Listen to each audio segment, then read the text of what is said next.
क्या है नरेंद्र मोदी? सुपरमैन एक काल्पनिक चरित्र है, ऐसा इंसान जो पलक झपकते यहाँ से वहाँ चला। Defending. I will defend the Prime Minister of my India.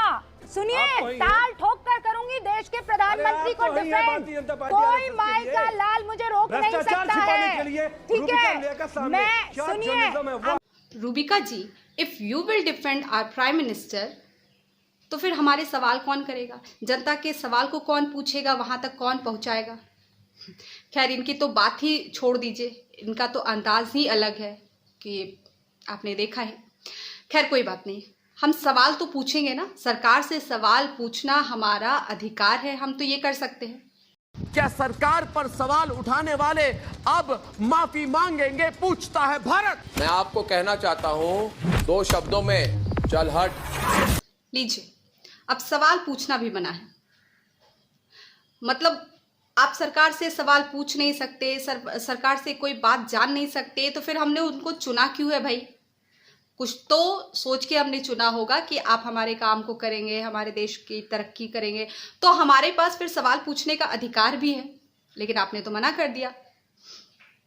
खैर, यहाँ पर ये सवाल पूछने से मना कर रहे हैं, and if we will question our prime minister, तो हेंस प्रूव्ड रूबिका लियाकत जैसे पत्रकार जो है वो उन्हें डिफेंड करेंगे, है ना? खैर, जाने दीजिए इन लोगों को।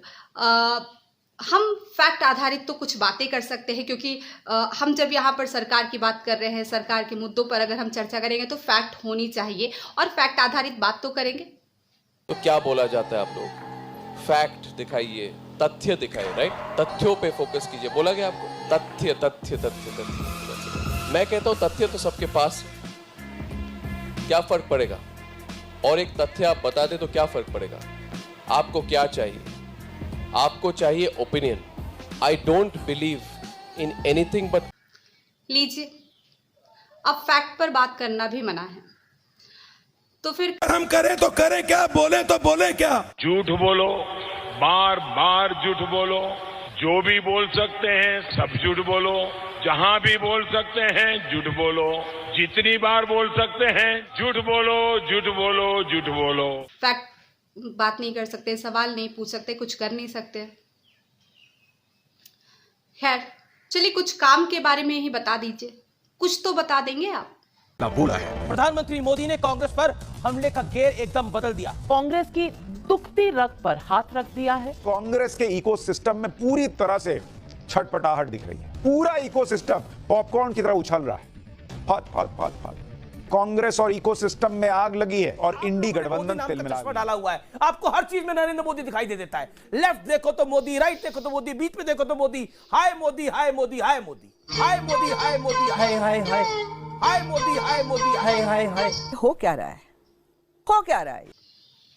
क्या इनकी बातों को सुनकर ऐसा नहीं लग रहा है कि सरकार में कांग्रेस है?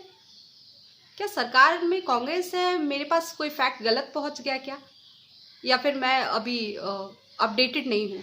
क्या आपको पता है कि सरकार में कांग्रेस है? नहीं, इनके सवाल से, इनके बातों से तो ऐसा ही लग रहा है कि शायद सरकार कांग्रेस की है और विपक्ष में कोई और है।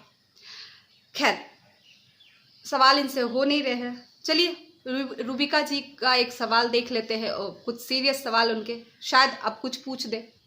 इंसान है, मेरी भी 2 आंखें हैं, आपकी भी 2 आंखें हैं। मैं भी कई बार ऐसा होता है थक जाती हूँ, और मैं ये कहती हूँ कि बहुत थकान होगी, अभी नहीं है। सच बताइए, why don't you get tired? आप थकते क्यों नहीं? आपको मजा आता है काम करने में, या कोई टॉनिक वगैरह आप? सच में ना आप सोते हैं ना सोने देते हैं। सुना आपने सवाल? आप कैसे इतने घंटे काम कर लेते हैं? आप थकते क्यों नहीं हैं? आप कौन सा टॉनिक पीते हैं? हद हो गई भाई मीडिया वालों, आपने हद कर दी। सवाल, आपके सवाल को देख के बड़ी हैरत हो रही है कि आप क्या पूछ रहे हैं। खैर, कम से कम नहीं कुछ तो अभी महंगाई, बेरोजगारी से काफ़ी, बेरोजगारी से युवा परेशान है, महंगाई से लोग परेशान हैं, घर में राशन इकट्ठा करना मुश्किल हो रहा है, तो एटलीस्ट इन पर तो कुछ बता दीजिए, इन पर तो कुछ बात कर लीजिए। जब हिंदुओं की बात कर रहे हैं तो आपके राज महंगाई नहीं, आज आप कह रही हैं महंगाई पर, महंगाई के नाम पर, महंगाई के नाम पर ये सब कुछ नहीं हो सकता। अभी आपने बताया आप भी हिंदू मैं भी हिंदू, और यहां महंगाई की चिंता हो रही है। कमाल की बात, हिंदू आस्था को रौंदने की निरंतर कोशिश हो रही है। क्या हिंदू चुप रहेंगे? किसी और धर्म के बारे में ऐसा करते हैं तो सर तन से जुदा होने के नारे लगने शुरू हो जाते हैं। अच्छा, फिर उसके बाद आप कहते हैं कि हिंदू कट्टर हो रहा है, हिंदू बड़ा गुस्से में आ गया है, हिंदू जो है त्रिशूल लेकर तलवार लेकर अब जो है नारेबाजी पर उतर आया है और डराने धमकाने पर उतर आया है। जैसा बाकी धर्मों का डर होता है वैसे हिंदुओं का भी डर होना चाहिए। अच्छा भाई, आप हिंदू मुस्लिम ही कर लीजिए, है ना, हिंदू मुस्लिम ही कर लीजिए, उसी पे बोल डालिए, कुछ तो बोल देंगे कम से कम एटलीस्ट। चलिए, अगर हिंदू मुस्लिम और इसकी बात हो रही है हिंदू, तो चलिए कुछ एटलीस्ट नहीं कुछ तो कुछ आध्यात्मिक, कुछ अलौकिक ही दिखा दीजिए, कुछ तो लगे कि भाई चलो हम कुछ अलौकिक देख रहे, कुछ आध्यात्मिक देख रहे।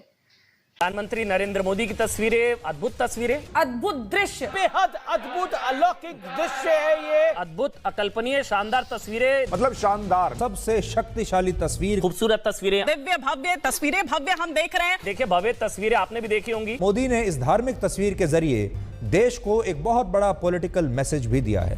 उन्होंने देश के 97 करोड़ 80 करोड़ 100 करोड़ हिंदूज को यह संदेश दिया है कि उनकी धार्मिक आस्थाओं का ध्यान रखा जाएगा। तो मन गदगद हो जाता है, खुश हो जाता है, लगता है कि भाई कोई तो है जो हिंदुओं के लिए भी सोच रहा है। #Hindu Rights Matter। This is Hindu revivalism. नहीं, अब इसमें भी मोदी जी, अध्यात्म में भी, राजनीति में भी, हर जगह यही। आपके जीवन में इनके अलावा भी कुछ और मुद्दे हैं दिखाने के लिए? अच्छा है क्या? अच्छा देख लेते फिर। नरेंद्र मोदी की लहर है, इसी से विपक्ष में भगदड़ है। क्या विपक्ष के मन में ये डर भी बैठा है कि एक अकेला मोदी उन पर भारी है? कि क्या प्रधानमंत्री मोदी के खिलाफ विपक्ष सिर्फ ख्याली पुलाव पकाता है? प्रधानमंत्री मोदी का मुकाबला एक कंफ्यूज्ड विपक्ष से है। भाई हमने तो पूरा क्लिप यहाँ पर देख लिया। अब इतना देखने के बाद मुझे लगता है कि आपके मन में भी कहीं ना कहीं तो आता होगा कि क्यों ना हम मोदी ही बन जाए, है ना। इतने फेमस, इतने शूरवीर, जितने भी शब्दों में व्याख्या की जाए कम है हमारे प्रधानमंत्री जी के बारे में, तो क्यों ना मोदी जी ही बना जाए। आपके मन में भी सवाल आ रहा होगा, आ रहा ना। तो चलिए इसके पीछे भी मैं बता दूं कि कैसे बना जाए। मशरूम खाइए और मोदी बन जाइए। चौंकने की आपको बिल्कुल आवश्यकता नहीं, बिल्कुल सही सुना आपने। आज हम आपको बताएंगे कि प्रधानमंत्री मोदी कैसे बनना है। देखिए जरा। लंच हो या डिनर, पीएम के डिश में मशरूम से बनी एक रेसिपी जरूर होती है। बाजार में इस मशरूम की कीमत 25 से 30 हजार रुपए किलो है। 66 साल के मोदी के माथे पर न शिकन न चेहरे पर कोई थकान। आप पूछ सकते हैं कि क्या ये मशरूम का इफेक्ट है। देखा, राज पता चल गया ना आपको, बता दिया मैंने राज। किसी को बताना हो तो शेयर कर सकते हैं आप ये बातें, ये राज उनको बता सकते हैं। और कुछ लोग होंगे भाई जो बहुत चिढ़ते हैं हमारे प्रधानमंत्री से, तो आप उन्हें हल्के में ना ले। अगर आप चिढ़ रहे हैं हमारे प्रधानमंत्री से, तो मैं फिर से बता रही हूँ एज अ चेतावनी, एज अ वार्निंग, कि आप उन्हें हल्के में नहीं ले सकते। क्यों नहीं ले सकते? देख लीजिए, खुद ही देख लीजिए। क्या है नरेंद्र मोदी? सुपरमैन एक काल्पनिक चरित्र है, ऐसा इंसान जो पलक झपकते यहाँ से वहाँ चला जाए। सियासत की दुनिया में अपने प्रधानमंत्री नरेंद्र मोदी भी सुपरमैन साबित हो रहे हैं। मोदी के भीतर का सॉफ्टवेयर कंप्यूटर से भी तेज चलता है। जब अपनी चाल में मोदी चलते हैं मस्त, तो बड़े बड़े सूरमा हो जाते हैं पस्त। सबकी ताकत पड़ जाती है इनके आगे कम, तभी तो ये कहलाते हैं राजनीति के सिंघम।